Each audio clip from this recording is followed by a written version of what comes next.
Ya, di sana udah bisa direkod belum? Suruh ngerekod sekarang aja, maksudnya biar.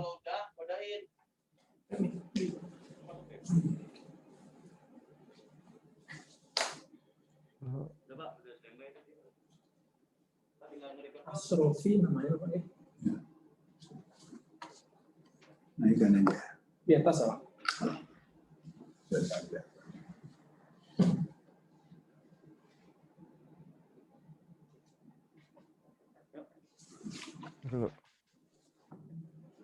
Selamat sore Pak Dubes. Kita mulai ya Pak Dubes ya. Mas Asrofi. Ya Pak Dubes, kita mulai ya Pak Dubes ya. Pak. Assalamualaikum warahmatullahi wabarakatuh. Selamat malam mendengar Interaksi Dubes RI. Kali ini hadir kembali saya Asrofi yang bersama dengan Anda. Kali ini kami akan mengajak Anda untuk bisa merasakan bagaimana berlebaran di negeri orang dan bagaimana caranya untuk kita bisa mengetahui lebih dalam serta apa saja yang bisa kita dapatkan dengan cerita-cerita di negeri orang. Interaksi Dubes RI kembali hadir, saya Asrofi menemani Anda. Dan kali ini kami akan mengajak Anda ke salah satu negara yang letaknya tidak begitu jauh dari negara kita. Myanmar, salah satu negara yang merupakan anggota dari ASEAN. Saat ini kami sudah tersambung dengan Duta Besar Republik Indonesia untuk negara Myanmar, Profesor Dr. Isya Fadri. Selamat malam Pak Dubes. Selamat sore Mas Asrofi. Ya Pak Dubes, apa kabar Pak? Baik, sehat. Luar biasa Pak Dubes. Myanmar kami dengar keadaannya tidak baik-baik saja, tapi bagaimana kabar warga negara kita di Myanmar, Pak?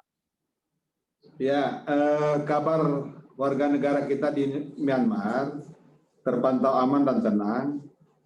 Kondisi saat ini relatif kondusif dari sisi keamanan. Para WNI dilaporkan kembali bekerja setelah libur Tingyan, yaitu Tahun Baru di Myanmar.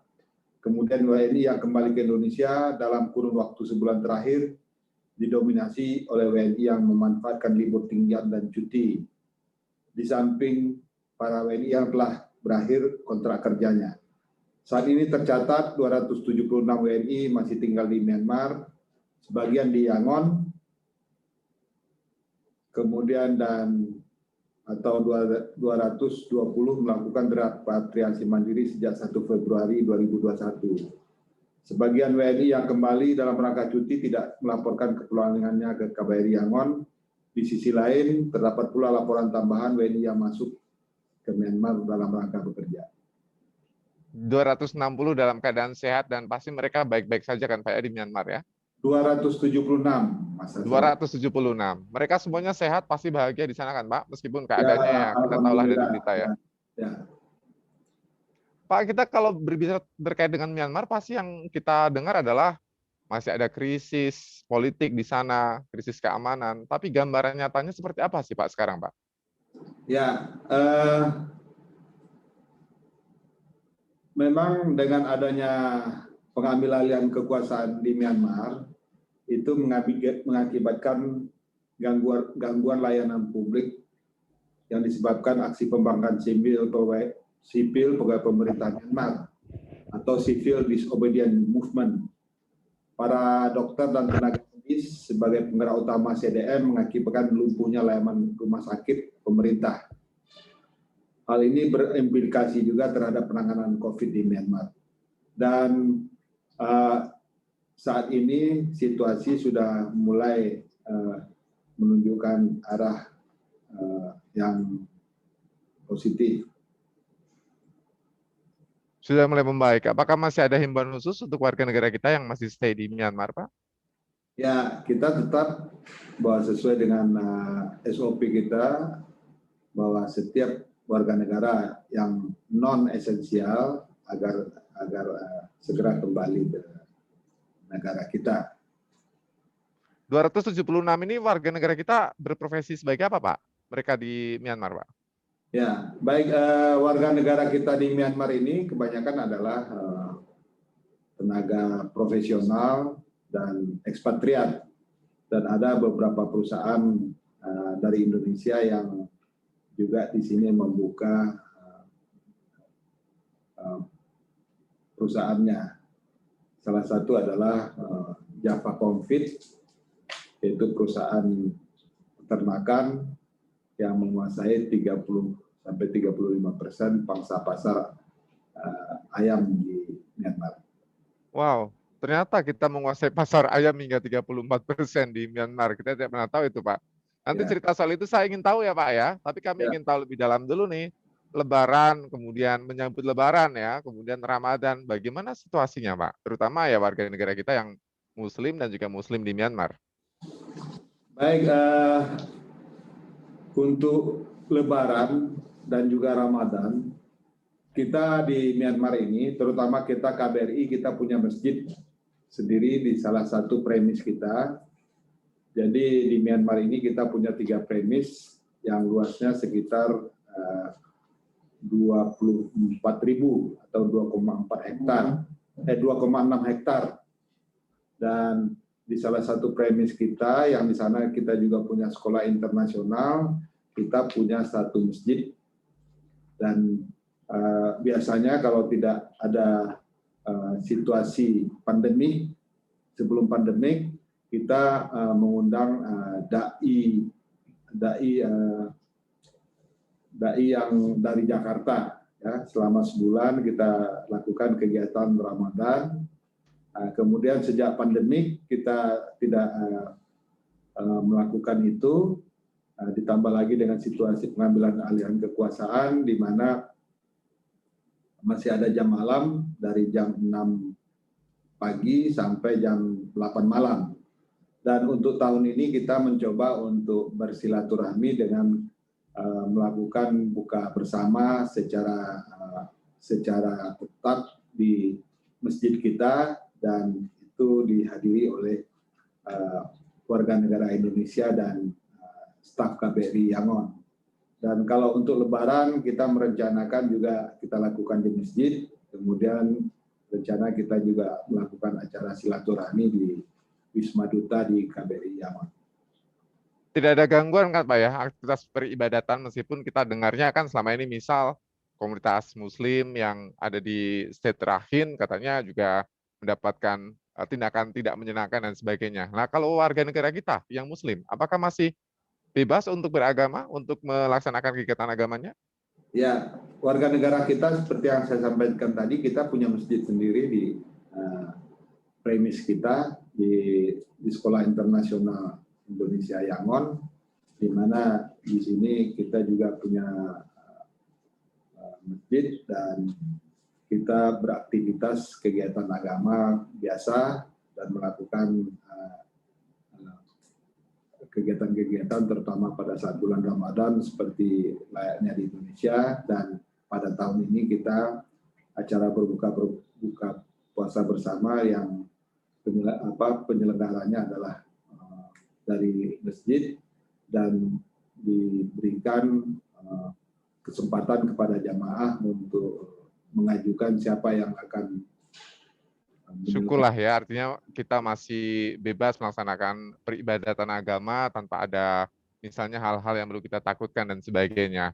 Pak, Ya. boleh diceritakan Myanmar itu seperti apa sih Pak bentuknya, negaranya, kemudian masyarakatnya, kondisi ekonominya, seperti apa Pak? Baik, Myanmar ini adalah salah satu negara ASEAN dengan jumlah penduduk hampir 55 juta dan luasnya lebih besar dari Thailand. Jadi dia bersisian dengan Thailand, cuman dia lebih luas dan penduduknya lebih jarang sedikit ya. Kemudian Myanmar ini berbatasan dengan Thailand, Laos, kemudian Cina, India, dan Bangladesh. Kemudian dari sudut ekonomi, dari sumber daya, Myanmar ini terutama untuk agriculture sangat kuat dan mereka setiap tahun surplus berasnya 2 juta ton lebih per tahun. Kemudian juga tanaman-tanaman lain dan di sini juga sapi di sini lebih banyak mungkin dari Indonesia karena harga sapi di sini setengah dari harga Indonesia. Karena saya sudah 2 kali. Setengahnya Pak ya? Ya, saya sudah 2 kali melakukan Idul Adha di sini. Jadi kalau di Jakarta dapat 1 sapi untuk korban, di sini bisa 2. Wow. Enak tuh kalau korban kita di Myanmar ya, karena di sana sapinya murah-murah. Nggak ada Ya, kepikiran Pak impor sapinya dari Myanmar, bukan dari India atau dari Australia Pak? saya nggak tahu. Kita juga sudah melaporkan ke pusat dan itu adalah kebijakan dari pusat karena kita tahu sendiri bahwa impor itu ada regulasinya sendiri.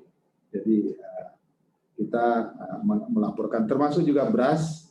Saya juga sebelumnya pada saat kesini bahwa ternyata kita pernah membuat MOU dengan Myanmar karena mereka surplus berasnya 2 juta ton. Kalau untuk kebutuhan kita yang biasanya kadang-kadang minus 2 juta ton sebetulnya bisa terpenuhi gitu. Tetapi ada kendala teknis sebelumnya dan saya sudah laporkan 2 kali bahwa dari pihak Myanmar tetap ingin melakukan kerjasama MOU, tapi yang bersifat G2G ya. Tapi sejauh ini dari Belum pusat tembus ya, karena kemarin baru kita MOU-nya sama Vietnam dan juga Thailand. Pasti itu ya, menjadi permasalahan tertentu lah ya Pak ya Dubes ya. karena ada kebijakan tertentu yang saya sampaikan, tetapi kita sebagai perwakilan Republik Indonesia di Myanmar, kita wajib menginformasikan dan itu kami lakukan. Termasuk tadi yang saya sampaikan, sapi di sini jauh lebih murah, kemudian beras juga di sini mereka surplus dan mereka pernah MOU dengan kita, teknis pernah terkendala dan saya juga sudah laporkan mereka siap melanjutkan kembali MOU dan itu kita kembalikan kepada Komoditi apa lagi Pak yang menjadi unggulan sana yang sekiranya kalau kita manfaatkan di Indonesia dan nilai tambah ekonominya Pak? di sini memang agriculture ya. Kemudian kalau untuk tambang ya mereka juga punya tambang minyak, tapi yang saya lihat sudah masuk ke di sini adalah Petronas. Kemarin juga ada rencana kerjasama Pertamina dengan terutama gas ya, dengan Myanmar. Kemudian yang paling spesifik di Myanmar ini adalah mereka punya tambang batu mulia dan batu mulia ini nomor 1 di dunia, yaitu ruby dan safir. Jadi itu nomor 1 di dunia kualitasnya dan harganya sangat mahal. Wow, sana juga pasti marmer ada lah Pak ya, batu marmer, giok gitu ya Pak ya? Ya, jadi ekspor andalan mereka batu mulia adalah ruby, safir, kemudian giok.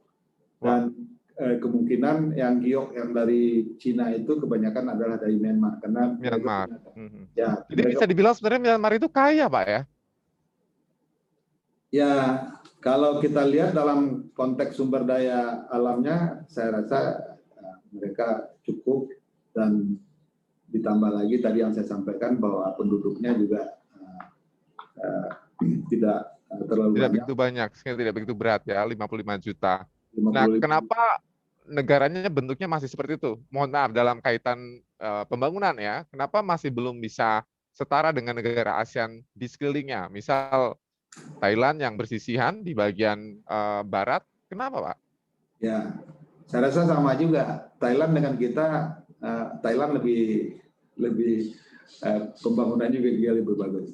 Tapi yang mungkin agak mendasar adalah bahwa di sini mereka punya permasalahan konflik yang panjang.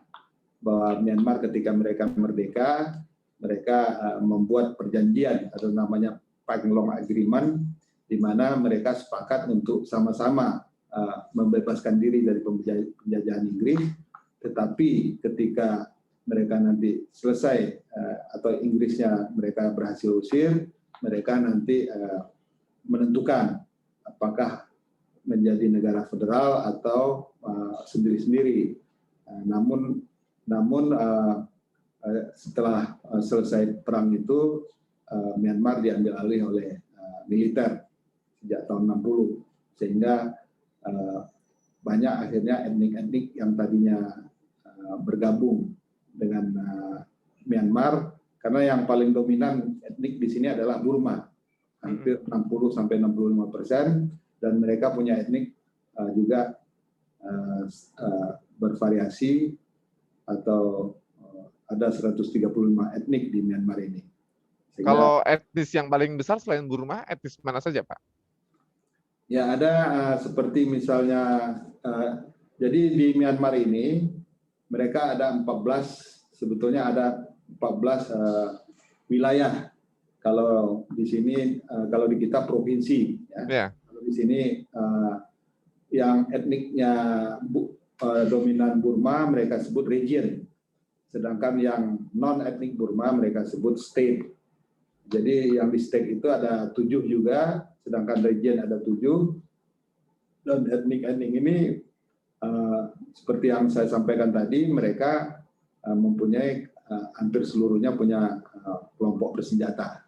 Wow. Seperti etnik Karen, etnik Kachin, kemudian juga ada etnik San, ada etnik Wa, hampir semua. Jadi ada kelompok bersenjata di sini sekitar 22 yang besar-besar, tapi yang kecil-kecil, etnik kecil kadang-kadang juga mereka punya Gitu ya.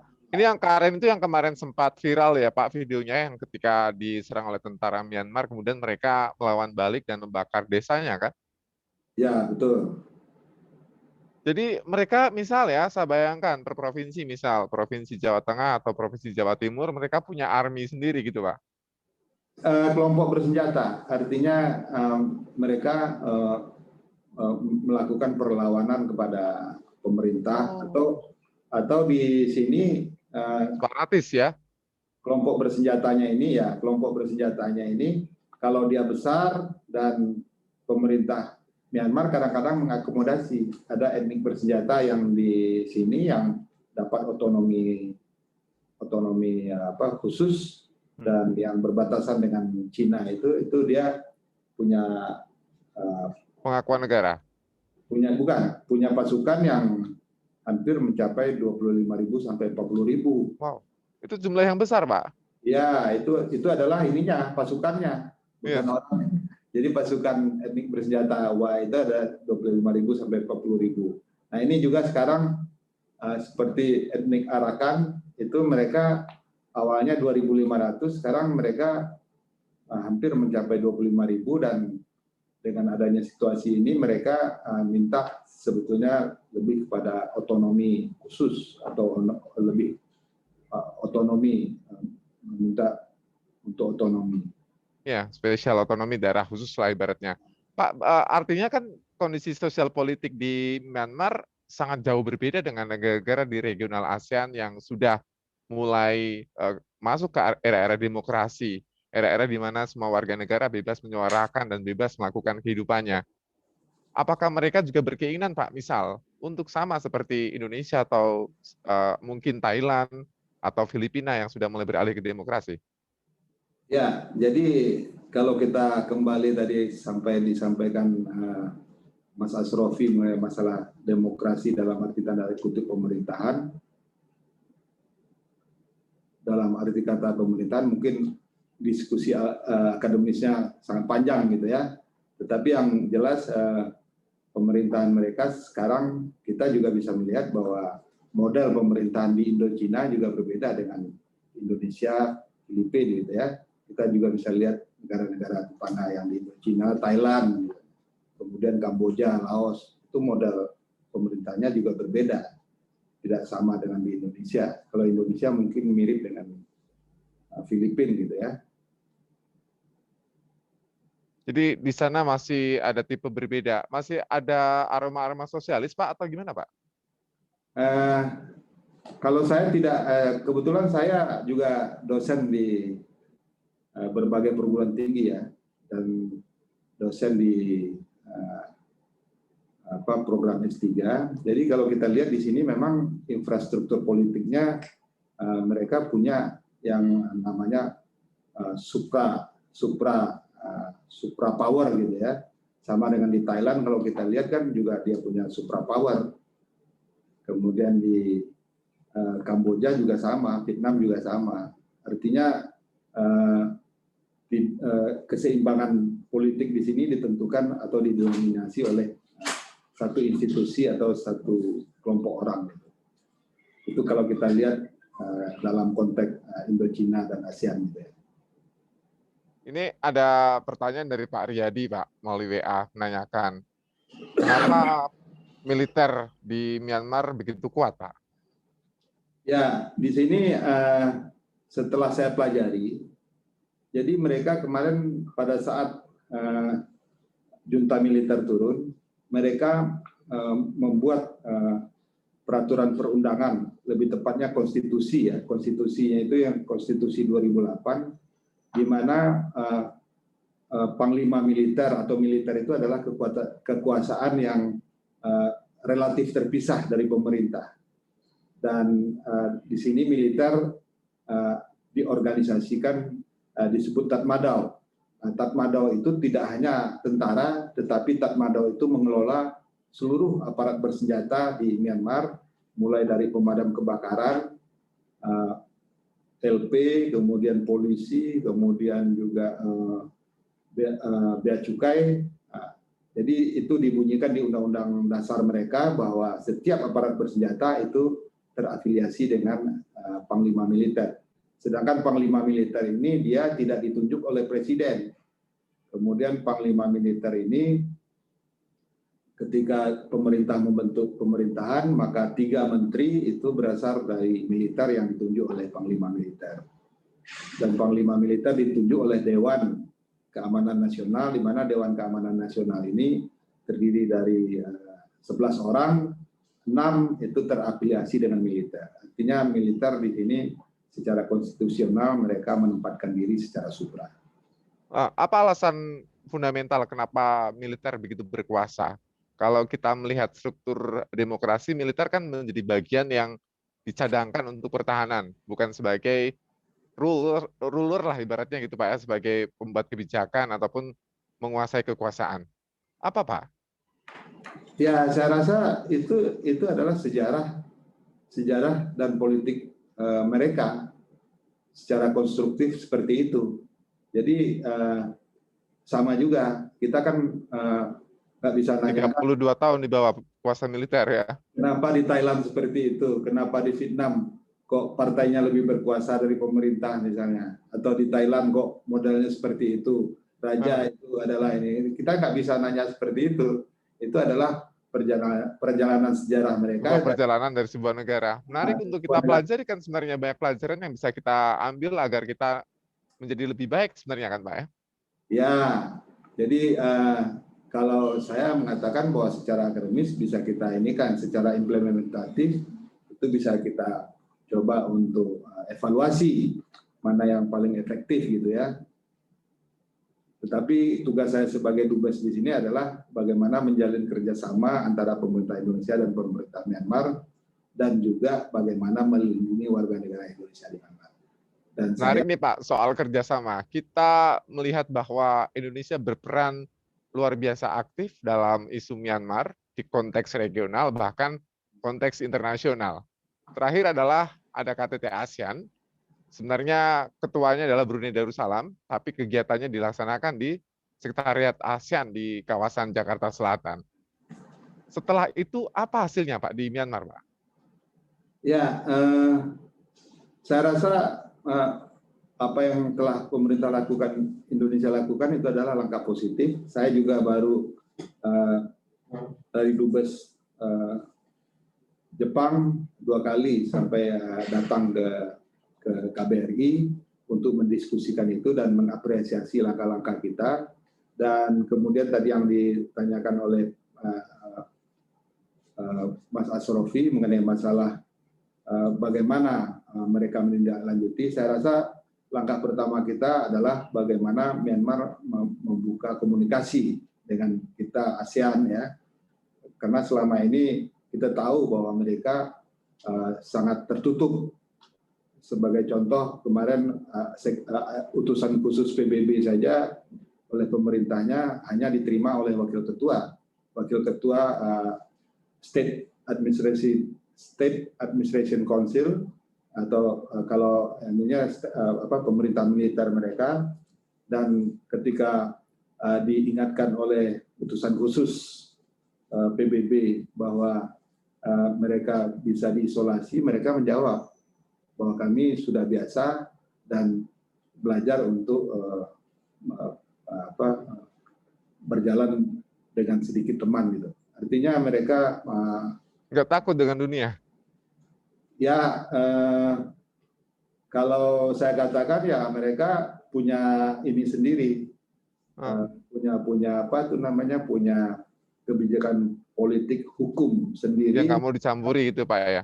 Artinya pendekatan lobby-lobby kita juga harus dengan cara yang berbeda dong. Kalau kita menggunakan cara-cara yang ibaratnya sok ganteng gitu, sok keras kan juga tidak mungkin bisa kita lakukan kan? Ya, saya rasa apa yang Mas Asrofi sampaikan ya itu memang yang cocok ya, karena kita tahu bahwa mereka dari tahun 62 dipimpin oleh junta, kemudian mereka secara berkelanjutan sampai tahun 2010 baru ada pemilihan yang bebas, dan selanjutnya juga ketika pemilihan bebas itu mereka juga membuat konstitusi 2008 yang mengikat di mana militer punya peran yang dominan. Ya, kita tahu bahwa warga negara Myanmar ini multi etnis dan juga multi religion. Bukan hanya agama Buddha saja yang kemudian dianut oleh warga negaranya, namun termasuk juga agama Islam yang banyak berkembang di bagian utara ke arah barat ya Pak ya. Ya. Ya, bagaimana keadaan terakhir di sana Pak? Apakah mereka juga bisa merasakan indahnya Ramadan seperti di Indonesia? Baik, kalau di Kota Yangon sebelum ada pandemik itu kegiatan Ramadan dapat berjalan dengan baik. Seperti yang saya contohkan tadi bahwa kita dai duafa. Ambasador dai.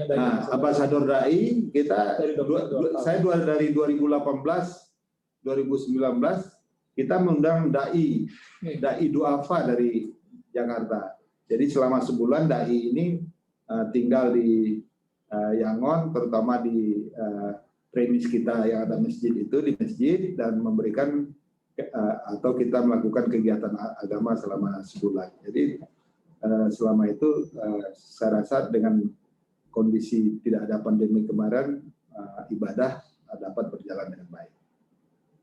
Jadi minimal meskipun ada pandemi masih sedikit lega karena warga kita baik-baik saja. Itu yang ingin kami dengar sih Pak ya, daripada kita dengar yang lain-lain.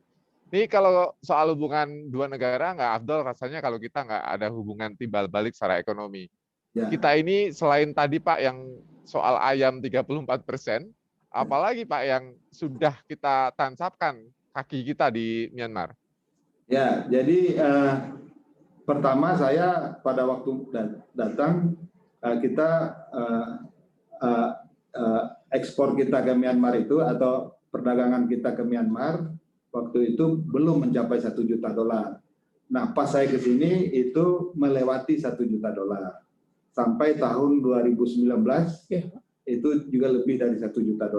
Dan nilai perdagangan kita itu adalah positif. Artinya bahwa kita lebih banyak dapat devisa dibandingkan Myanmar gitu ya.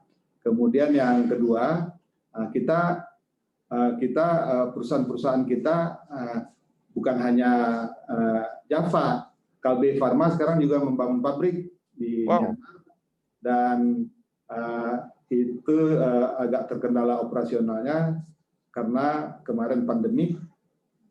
Rencananya mungkin selesai ini, perizinan selesai, itu sudah operasional. Kemudian yang ketiga, sejak saya menjabat sebagai duta besar, sekolah internasional kita punya sekolah internasional, di mana sekolah internasional itu satu-satunya di dunia. Artinya KBRI, di dalam premis KBRI itu pada saat saya datang itu sudah ada berdiri sekolah internasional, dan itu yang saya coba untuk lakukan pembenahan dan juga pengembangan. Dan siswa dari sekolah internasional kita itu 400 orang, itu berasal dari mancanegara, dan kita punya guru yang dari mancanegara atau dari Myanmar ini sekitar 50. Kemudian sekolah ini juga saya rasa sangat positif bagi pengembangan ke depan hubungan kita, sehingga ini merupakan langkah soft diplomasi kita yang implementatif. Dan oleh sebab itu saya sebelum pandemi saya sudah menjalin 3 kerjasama dengan perguruan tinggi, yaitu Universitas Brawijaya, Universitas Negeri Padang, kemudian Universitas Andalas.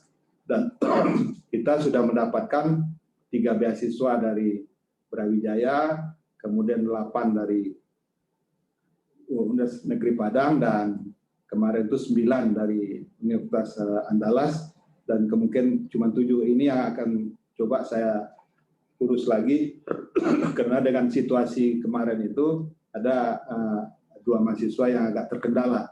Jadi saya mencoba mengembangkan itu, termasuk di sekolah internasional kita itu ketika kita survei ke Cambridge, karena Myanmar ini memakai kurikulum Cambridge, jadi kita harus membangun pustaka dan laboratorium. Ini yang sedang kita kerjakan, dan karena pandemik itu masalah beruntun lagi dengan terjadinya kudeta ini.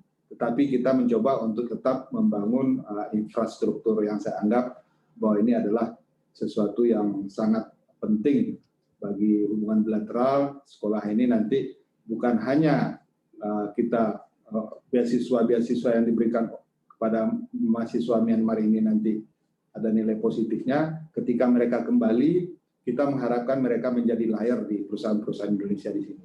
Sebagai contoh, kemarin dari Kalbe Pharma sudah minta alumni dari perguruan tinggi dari Universitas Brawijaya untuk bekerja di pabrik mereka di sini. Itu salah satu contoh. Jadi saling menguntungkan ya, kita membantu dalam hal pendidikan, secara tidak langsung kita terbantu karena kita punya kepentingan ekonomi di Myanmar ya Pak ya? Ya, betul. Ya, ada rencana mungkin untuk membuat lagi Pak international school punya kita di Myanmar? Ya, saya rasa tugas dubes tidak menjangkau sejauh itu ya. Cuman saya melihat ketika saya datang itu sekolah sudah ada, makanya saya mencoba untuk membenahi dan mencoba mengembangkan sejauh atau sebisa yang bisa saya lakukan. Kemudian juga saya ingin membangun itu sebagai suatu sebagai fundamental untuk pengembangan selanjutnya. Karena model-model pendidikan lah Pak ya, biar Myanmar juga bisa mengejar ketertinggalan dengan negara-negara di sebelah-sebelahnya. Pak, kalau kita biasanya dengar bahwa Indonesia selalu unggul di bidang hal-hal yang ada hubungannya dengan customer good. Misalnya adalah produk makanan, produk minuman di kawasan ASEAN, kita begitu menguasai. Saya pernah suatu ketika masuk ke minimarket di negara-negara ASEAN ya, baik di Thailand ataupun juga di Filipina atau di Malaysia. Produk-produk yang ada di minimarket di Jakarta itu juga sama persis yang ada di negara-negara itu. Nah, kalau di Myanmar gimana Pak? Ya, untuk produk-produk customer goods tadi yang disampaikan, betul di sini juga ada beberapa produknya yang sangat populer di Myanmar, dari produk nabati, kemudian juga Mayora. Kopi 78 itu sangat terkenal Pak, kalau saya ingat itu di Filipina Pak. Ya, jadi di sini juga sangat terkenal, sehingga pada waktu kemarin itu ada beberapa perusahaan yang mencoba untuk ekspansi ke sini karena pangsa pasar customer goods kita itu sangat menjangkau. Ya. Nah, kepentingan investasi kita di sana gimana Pak? Agar tidak ada kendala meskipun keadaan politik bisa berubah, tapi hubungan ekonomi nggak boleh berubah kan? Apa yang dilakukan oleh kedutaan kita? Ya, kita sebagai contoh kemarin kita tetap melakukan kegiatan-kegiatan yang sifatnya mendukung pengembangan ekonomi. Tanggal 27 kemarin saya mengundang pengusaha-pengusaha Myanmar untuk berbuka bersama, terutama yang Muslim, untuk mencari peluang-peluang dan berkomunikasi kira-kira produk apa yang bisa kita kembangkan, baik kita coba ekspor ke sini maupun juga impor dari Myanmar. Dan banyak ternyata masih ada peluang yang belum digali itu Pak oleh kita. Ya, sebetulnya banyak, cuman kadang-kadang saya lihat pengusaha-pengusaha kita kadang-kadang pas datang semangat, tapi ketika tindak lanjutnya mereka ini kadang-kadang semangatnya Tarik ulur. ya, atau juga kadang-kadang kalau saya lihat kalau kita bicara mengembangkan ke negara lain kan kita butuh kontinuitas ya. Yeah. Jadi ada saya inventarisir ada dari BUMN kita yang kadang-kadang kontinuitas itu yang tidak bisa dilakukan karena kita tahu bahwa BUMN itu masa jabatan dari direktur utama atau komisaris itu kan waktunya terbatas dan mungkin mereka tidak punya planning strategis. Ya, kadang-kadang sudah dicoba dirintis, setelah kita coba fasilitasi, tahu dari berubah kebijakan. Yang berikutnya tidak ada respon lagi. Tapi langkah itu kan tidak membuat mundur kan kita untuk ya semakin menggiatkan justru malah usaha-usaha agar kita nanti terus berkembang, apalagi membangun silaturahmi yang bagus antara Indonesia dan Myanmar. Ya, kita tetap berusaha seperti yang saya sampaikan tadi, tetapi kan kalau kita melihat dari situ, KBRI kan perannya fasilitator, dan sebetulnya yang dominan adalah dari pengusaha-pengusaha itu, bagaimana dia membangun bisnis, bagaimana dia membuat planning strategis, sehingga mereka mampu untuk melakukan ekspansi. Kalau KBRI kan kita fasilitasi, setelah mereka datang kita fasilitasi, kita telepon berapa kali, ini gimana kelanjutannya? Terus mereka tidak respon lagi, ya kita akhirnya juga sulit karena itu berhubungan dengan kebijakan perusahaan mereka gitu ya. Ya, Pak, saya pernah membaca beberapa jurnal yang menyebut sebenarnya Myanmar itu sangat cantik negaranya.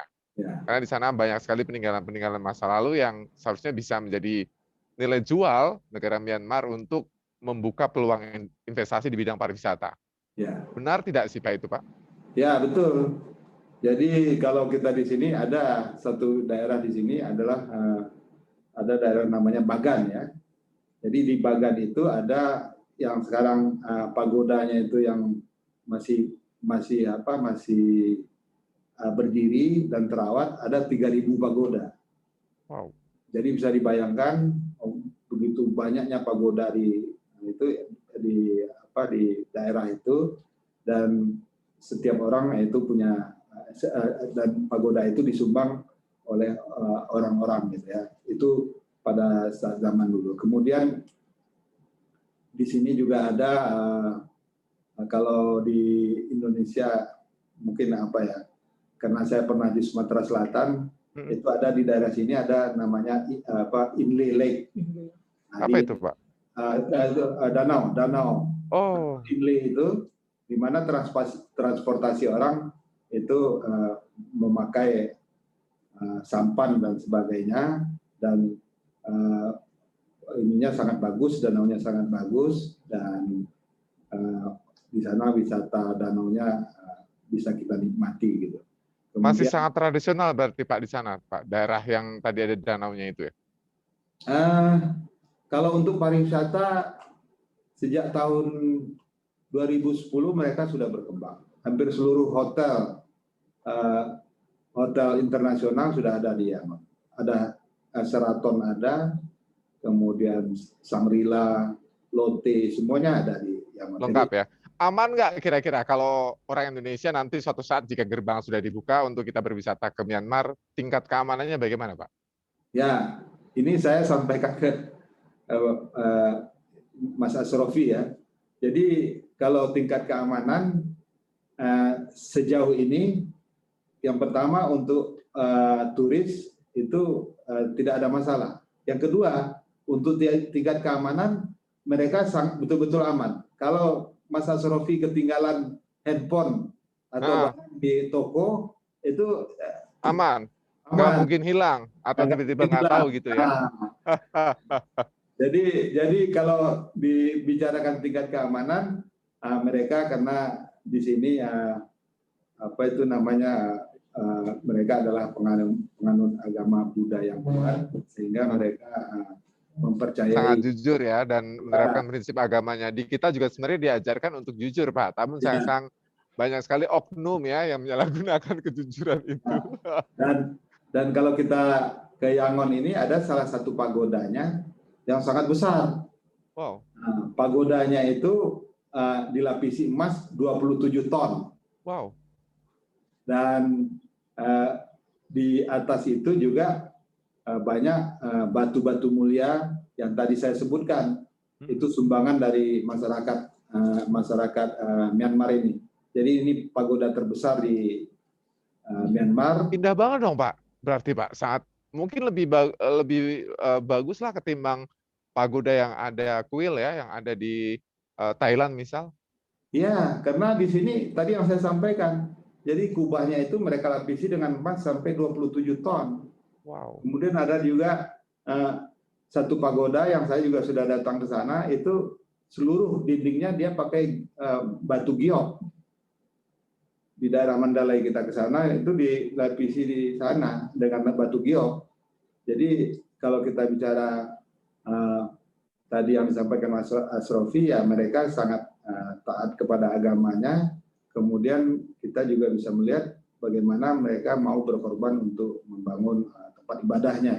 Jadi 27 ton, bayangkan dengan kalau dijual kemudian dibuat memakmurkan negaranya gitu ya Pak ya.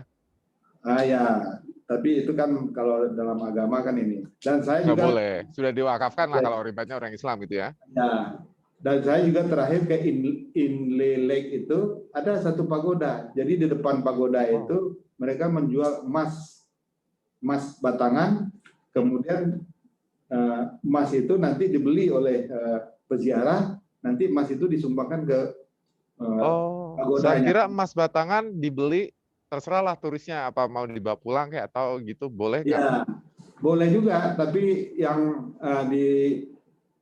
yang dilakukan di sana adalah mereka menjual emas batangan untuk peziarah yang mau membeli emas untuk disumbangkan ke pagoda untuk melapis lagi melapis lagi. Mahal nggak Pak emasnya Pak? Ya, emas biasa. Mas hitungannya kalau dengan rate internasional lah, kita kan pakai standar harga internasional kalau emas di Indonesia. Oh iya sama. Dan apakah di bawah harga internasional? Ya, harganya hampir sama kalau dengan internasional. Karena kalau emas itu kan udah ada harga patokannya. Ya. Ya. Menarik ya, negaranya ternyata banyak hal yang tidak kita ketahui. Kita tahunya cuma Myanmar, junta militer ya kan, Myanmar lagi rusuh. Ternyata banyak yang masih bisa kita ketahui dari Myanmar ya Pak Duta Besar ya. Dan di Yangon ini penduduknya 5,5 juta. Dan mereka di sini ada sekitar 3 danau di kota Yangon ini. Jadi kalau pada saat musim sejuk itu sangat menarik sekali. Dan mereka menata kota Yangon karena ini adalah peninggalan dari Inggris masih seperti waktu dulu. Jadi kalau kita lihat kalau Inggris itu mereka natanya rapi, jalan besar, kemudian pasti biasanya punya pedestrian yang luas-luas gitu biasanya kalau kota-kota peninggalan Inggris. Ya, jadi kalau di sini di perempatan itu mereka di tengah-tengah mesti ada bundaran. Ya, betul. Dan kemudian juga danau-danau mereka ini juga masih terawat baik sampai sekarang. Dan kalau kita pagi-pagi sebagai contoh, saya di Wisma Duta itu tinggal di dekat tadi yang saya sampaikan, Vedagon Pagoda itu yang di atasnya 27 ton itu. Indah Pak, berarti Pak. Ya. Jadi di depannya itu tamannya luas. Saya tiap pagi jalan kaki di sana. Udah kayak punya istana Pak ya, kalau rumah Pak Dubes di sana ya? Ya, kebetulan pemerintah kita memang sangat memperhatikan masalah aset di luar negeri ya, karena kita tahu bahwa hubungan kita dengan Myanmar itu sejak dari awal sangat baik, di mana ketika Indonesia merdeka itu transit pesawat seolah itu adalah di Yangon, karena negara-negara lain nggak ngasih, karena tidak memberikan, karena Inggris pada waktu itu kita konfrontasi dengan Inggris, Yangon yang memberikan kesempatan untuk negara kita, untuk pesawat kita itu transit di sini. Kemudian pesawat itu sendiri sekarang mereka pajang di museum mereka, salah satu replikanya. Berarti kita penting banget dong, Pak. Hubungan kita dianggap tidak biasa-biasa saja kan sama Myanmar, artinya bukan yang negara biasa lah ibaratnya ke Indonesia. Ya, jadi saya sangat bersyukur bahwa di Myanmar ini mereka menganggap Indonesia itu sebagai brother. Jadi kalau kita bertemu dengan orang atau orang Myanmar, mereka sangat mengapresiasi kita. Itulah kenapa kemudian kemarin ketika ada isu yang dipelintir dari sebuah media sampai kedutaan besar kita di demo karena begitu pentingnya negara kita untuk posisinya di Myanmar gitu, Pak. Ya, jadi memang kalau kita lihat situasi kemarin itu memang terjadi konfrontasi. Kita bayangkan bahwa ada otoritas yang begitu kuat yang tadi saya sampaikan berdasarkan konstitusi mereka sangat powerful, tapi di sisi lain masyarakat telah memilih orang lain sebagai pemimpinnya, yaitu ada partai di luar pemerintah ini adalah sekitar 90% lebih gitu. Jadi kita bisa bayangkan bagaimana situasi konfrontasi di dalam politik domestik mereka. Dan kemudian juga kita tahu bahwa sekarang ini generasi milenial dan generasi Z itu dominan bermain di media sosial sehingga pemberitaan itu menjadi lebih bias ya dan salah pencapaian akhirnya. Mudah-mudahan tetap sehat. Tapi lebih ya, akumulatif. Pak Dubes ya. Nah, saya sampaikan lebih akumulatif sehingga itu yang harus kita kelola. Bagaimana kita sebagai negara sahabat tidak mencampuri politik domestik, tetapi kita mencoba untuk melakukan langkah-langkah yang seperti sudah dilakukan oleh Kemlu. Inilah pentingnya sebuah keteladanan dalam komunikasi antar negara ya, karena kita tidak bisa asal masuk ke negara orang, bagaimanapun itu rumah tangga orang, kita harus menghormatinya. Terima kasih Pak Dubes atas ilmu-ilmu dan juga informasi yang disampaikan ke pendengar Radio El Cinta. Sangat menarik Pak Dubes. Ya, sama-sama Mas Asro. Selamat terus melanjutkan kegiatan di sana. Semoga tetap sehat dan nanti kalau kembali ke Jakarta, nanti kita berbincang lebih dalam ya Pak Dubes ya.